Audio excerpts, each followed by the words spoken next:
Olá, muito boa tarde. Hoje é quarta-feira, dia 27 de abril. Está começando mais um Diário Legislativo. No nosso jornal, você fica por dentro dos principais assuntos em discussão na Câmara e na cidade de São José dos Campos. Vamos agora aos destaques desta edição. Câmara realiza mais uma sessão. Confira os principais assuntos debatidos em plenário. CEI do Mamulengo faz nova reunião. Cultura em crise, cancelamento de eventos tradicionais na cidade, como o Bienal do Livro, Virada Cultural e Festival da Mantiqueira, preocupa vereadores. E para quem gosta de cozinhar e se preocupa com a alimentação, no nosso quadro Saúde Alternativa vamos falar dos alimentos funcionais. Seja muito bem-vindo, o Diário Legislativo está no ar.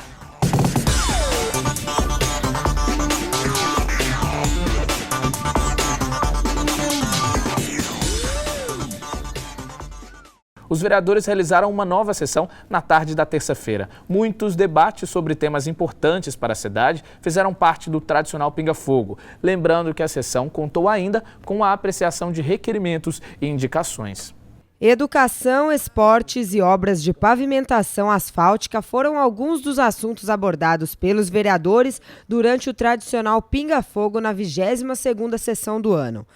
Os 29 anos da Fundação Hélio Augusto de Souza e o aumento no número de moradores de rua na cidade também foram citados. Outros temas abordados na tribuna foram as obras realizadas pela Prefeitura e o processo de impeachment da presidente Dilma Rousseff. Ainda durante a sessão, os vereadores lembraram o falecimento do professor e jornalista esportivo Alberto Simões. A 22ª sessão do ano contou com a aprovação de cerca de 170 documentos, entre requerimentos e indicações. Um requerimento do vereador Walter Hayashi, que solicitava à Prefeitura informações sobre a falta de implantação de rede de esgoto na segunda travessa do Bom Retiro, no bairro Chácara Santa Lúcia, teve destaque. A votação ficou empatada em 10 votos favoráveis e 10 contrários. O presidente votou a favor e o requerimento foi aprovado. A votação desse requerimento gerou debate entre os parlamentares. Ainda durante a sessão, os vereadores homenagearam a Associação das Pessoas Portadoras de Deficiência pelos 10 anos de atuação na cidade. Confira a 22ª sessão na íntegra em nosso canal do YouTube. Na manhã de hoje, os vereadores que compõem a CEI do Mamulengo se reuniram para mais um encontro. E a gente confere agora com mais detalhes como foi a reunião.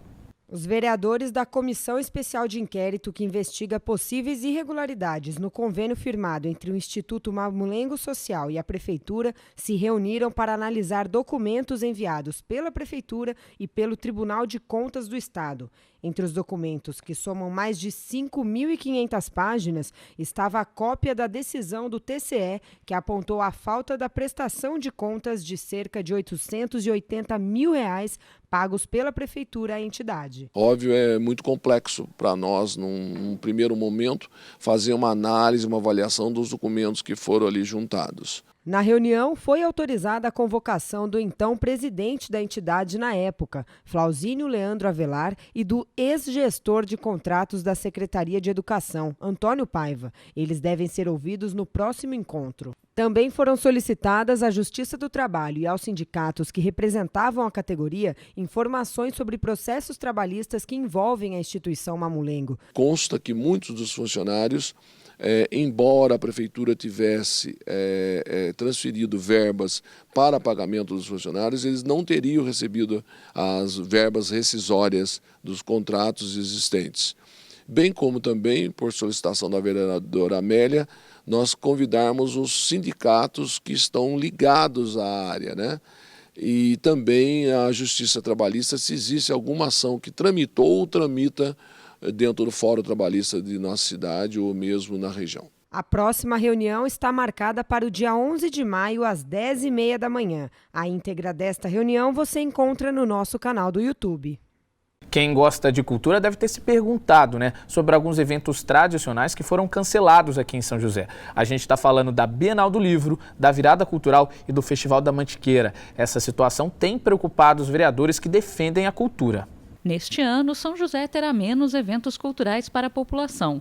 Diferente de anos anteriores, a Virada Cultural Paulista, o Festival da Mantiqueira e a Bienal do Livro não serão realizados. Questões financeiras e a falta de acordo entre Prefeitura e Governo do Estado inviabilizaram a realização de 2 desses eventos. A Virada Cultural Paulista, que reúne diversas apresentações artísticas durante 24 horas em vários pontos da cidade, não vai acontecer por contenção de despesas da Prefeitura. Segundo nota da Secretaria Estadual de Cultura, a Prefeitura de São José desistiu de participar por não ter condições de arcar com os investimentos necessários e então foi firmada parceria com a cidade de Taubaté para manter o evento no Vale.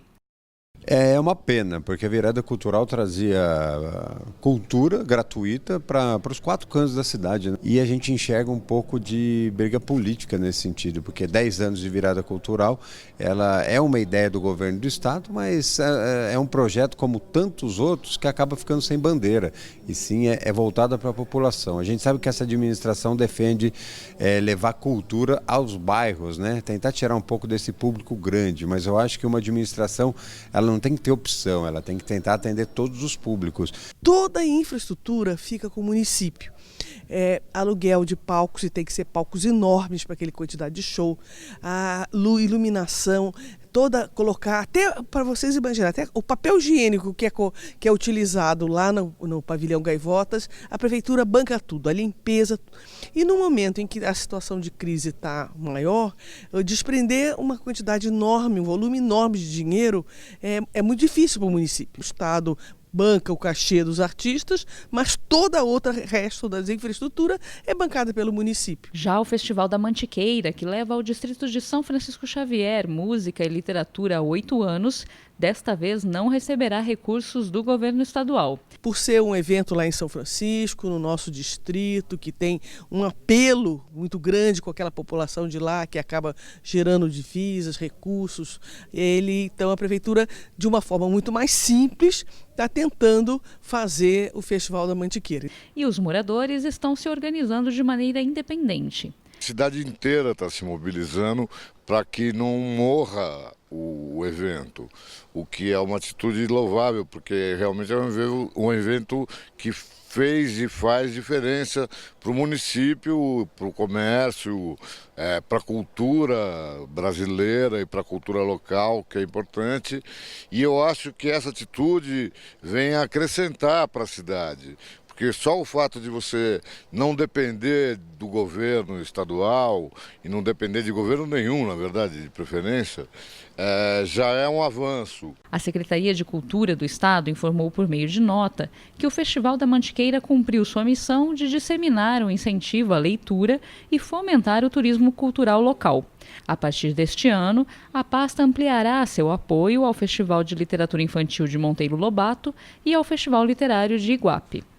Outro evento cancelado foi a Bienal do Livro. A última edição foi em 2013.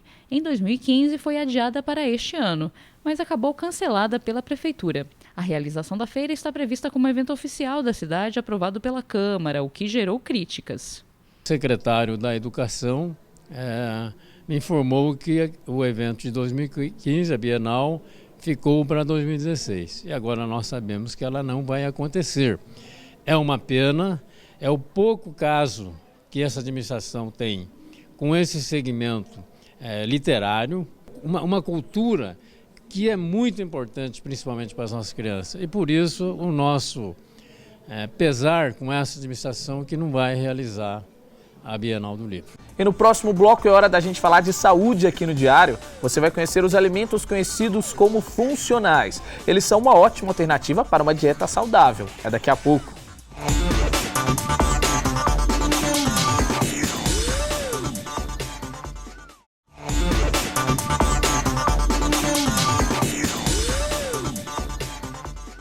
Olá, estamos de volta com o Diário Legislativo.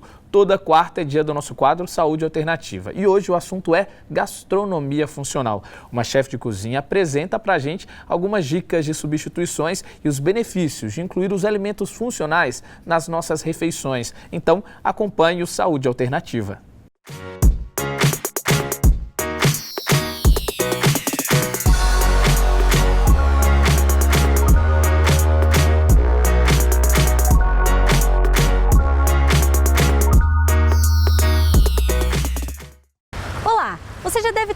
falar dos alimentos funcionais, que além de muito nutritivos, ajudam a manter a saúde em dia e a reduzir o risco de doenças. E hoje nós vamos conversar com uma chefe de cozinha que costuma utilizar esses ingredientes em suas receitas. Tudo bem, Renata? Tudo jóia, Tatiane. Renata, qual a importância desses alimentos para a saúde?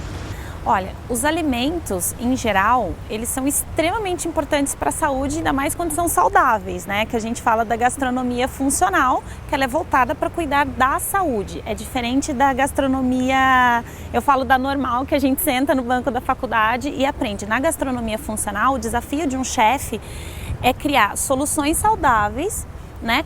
Com alto valor nutritivo, poucas calorias, né, e que agreguem valor à saúde de quem está consumindo. E assim, deliciosos em sabor. Esse é o desafio, criar pratos que tenham sabor, porque geralmente tem um preconceito das pessoas do que é saudável não é tão gostoso. Alguns desses alimentos ajudam a prevenir doenças como câncer, problemas intestinais, o envelhecimento. Quais os principais? Olha, Tatiana, são vários alimentos saudáveis, né, que ajudam a prevenir doenças ao longo da vida. O importante é que eles tenham um consumo regular. Todo alimento, fruta, legume, verdura, quando inserida na dieta, quando inserida na alimentação do dia a dia da pessoa, ela consegue sim trazer inúmeros benefícios para a saúde. Às vezes, isoladamente, ele não consegue, como por exemplo, o consumo uma vez na semana de uma fruta ou uma verdura, não faz efeito. Mas o consumo regular de alimentos saudáveis, frutas, legumes, principalmente os orgânicos, que são sem agrotóxicos, ajudam a prevenir várias doenças. Renata, dá alguns exemplos pra gente desses alimentos que podem ser ingeridos diariamente. Tatiana, é super importante no dia a dia a gente manter uma alimentação equilibrada, né? O que é uma alimentação equilibrada? Por exemplo, na hora do almoço, a salada verde é super importante e aquela brincadeira que já existe há muito tempo de que quanto mais colorido for o prato, mais cheio de nutrientes ele é verdade. Quanto mais colorido. Então, na hora do almoço, o feijão, por exemplo, é super importante, faz parte do dia a dia do brasileiro. O arroz, seria legal a gente, por exemplo, trocar o branco pelo arroz integral, né? O arroz branco e o integral, ele tem diferença em calorias, mas é cheio de nutrientes. É importante, além da hidratação da água, né, que é um fator essencial hoje em dia, a ingerir frutas, pelo menos 2 a 3 porções de frutas por dia, né? Nos intervalos de refeições, comer de 3 em 3 horas também é super importante, né? E quanto menos refrigerante e produtos industrializados, a gente sempre recomenda. E eu acho que esse realmente é o maior desafio, conseguir incorporar esses alimentos na nossa rotina. Qual você acha a maior dificuldade? Tatiana, realmente esse é um desafio enorme para as pessoas que não têm o hábito da alimentação saudável ainda, de inserir isso no dia a dia. Primeiro, nós temos a questão do custo. Nem sempre é tão simples, né, e barato estar na gôndola do supermercado consumir alimentos saudáveis. A gente fala que as trocas, as substituições, elas têm que ser feitas no dia a dia. Com alimentos, por exemplo, trocar o arroz branco pelo integral, né, a gente sempre volta a falar e cita bastante esse exemplo em razão de estar inserido no dia a dia, a diferença de valores ser muito baixa. Trocar, por exemplo, o macarrão normal de farinha branca pelo um macarrão de arroz, né, que hoje no supermercado tem o mesmo preço, né, e traz zilhões de outros benefícios para a saúde em razão dele não conter glúten, né? A gente pode trocar, por exemplo, o achocolatado por cacau. A gente pode trocar o leite comum pelos leites vegetais, leite sem lactose. Tudo isso já começa a inserir na rotina do dia a dia. E substituir, por exemplo, a gente fala um hambúrguer por fazer um hambúrguer em casa, dar preferência por comprar carne e poder fazer um hambúrguer em casa. Tudo isso vai melhorando na qualidade de vida. Substituições básicas e no dia a dia. Na hora de fazer um bolo, a dona de casa pode, por exemplo, optar por uma farinha de arroz no lugar da farinha de trigo, né? É muito mais saudável, não tem glúten e ela consegue manter aí, começar a ter um equilíbrio no dia a dia dentro de casa. E para concluir, existem alimentos funcionais industrializados? Tatiana, hoje no mercado a gente encontra de tudo quanto é tipo de alimento, né, na gôndola do supermercado. O que eu sempre sugiro para as pessoas é que na hora de comprar um alimento funcional, a industrialização ela acaba às vezes sendo necessária em razão do fechamento da embalagem. Um produto, por exemplo, uma geleia orgânica, na hora da produção, ela tem que ter um selo, um fechamento industrial, mas não quer dizer que o produto que esteja dentro seja industrial. Então é importante que o cliente ele tenha essa visão na hora de escolher na gôndola do supermercado. Existem industrializados que são funcionais, que são industrializados, que têm composições químicas e que têm conservantes, existem. Mas também existem os que dentro o produto são de excelente qualidade, embora o fechamento seja industrial, né? O a vácuo é um selo, é o saquinho. Por quê? Porque são produtos que vão para a gôndola do supermercado, é necessário que esteja no padrão e normas da legislação brasileira. Muito obrigada pelas explicações. E o Saúde Alternativa de hoje fica por aqui.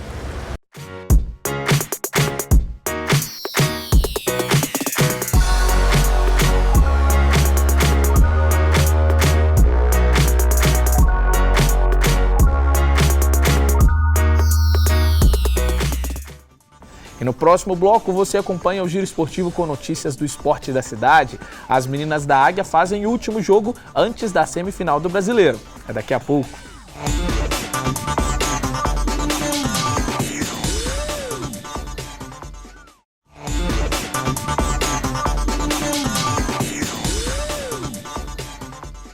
Olá, estamos de volta com o Diário Legislativo. Você está em busca de emprego aqui em São José? Então confira as vagas disponíveis no PAT na nossa agenda de serviços.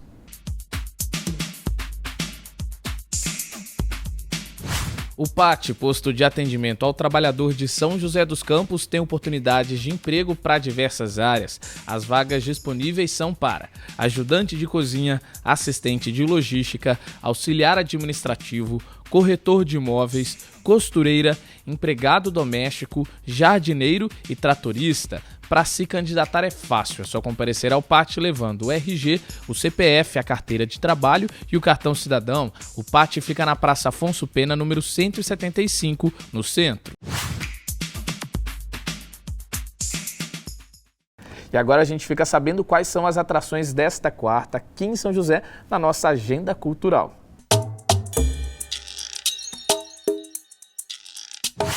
A noite de hoje começa ao som dos grupos Percepção e Brilho no Olhar, que prometem animar o público com muito pagode. A apresentação é às 7h num bar da Avenida Manuel Barbagato, número 158. Os convites antecipados estão à venda por R$20. Hoje também tem bate-papo literário na Companhia Cultural Bola de Meia. A convidada é a escritora de livros infantis, Cristina Hernandes. O encontro é às 7h30 e a entrada é livre. Ainda hoje tem sessão de cinema no Sesc. O filme Canções do Segundo Andar conta a história de um homem que, após uma série de acontecimentos estranhos, passa a refletir sobre as dificuldades da vida. A sessão começa às 7h30 e a entrada é livre. E para terminar a noite tem muita música. O DJ Milk apresenta repertório embalado pelo hip hop, rap, samba de raiz, entre outros estilos e ritmos musicais. O show é às 9h em um bar da Praça Gastão Vidigal, número 4. Ingressos a partir de R$10. Participe da nossa agenda enviando a sua sugestão para o e-mail tvcamara@camarasjc.sp.gov.br.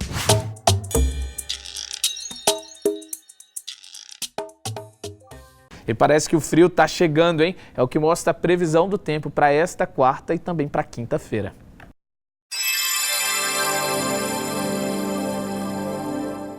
O céu é encoberto e a chuva vão se manter durante toda a quarta. E o frio está chegando. A temperatura máxima não passa dos 22 graus, mínima 17. O céu nublado continua na quinta, mas não deve chover. As temperaturas caem ainda mais e a máxima atinge os 19 graus, mínima 13.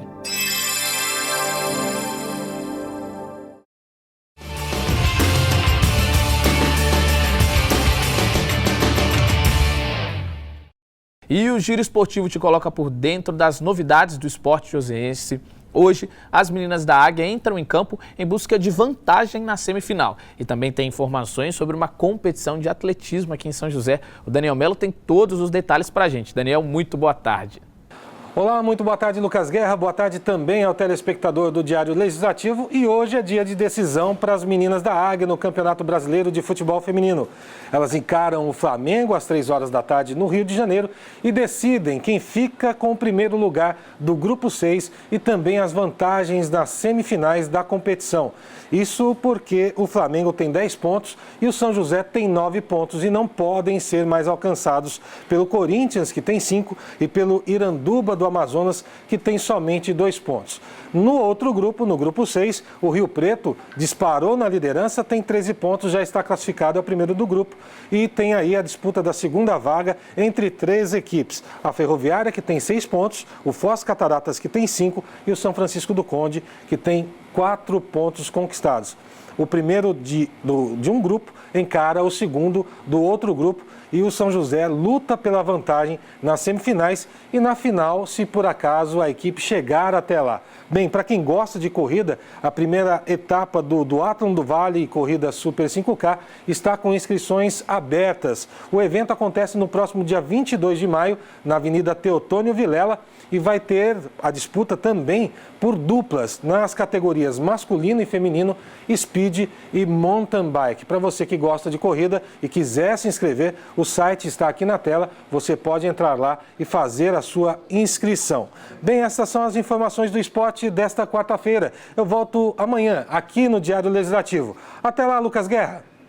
Muito obrigado, Daniel, pelas informações. O Diário Legislativo fica por aqui. A gente agradece a sua companhia. Tenha uma ótima tarde e até amanhã.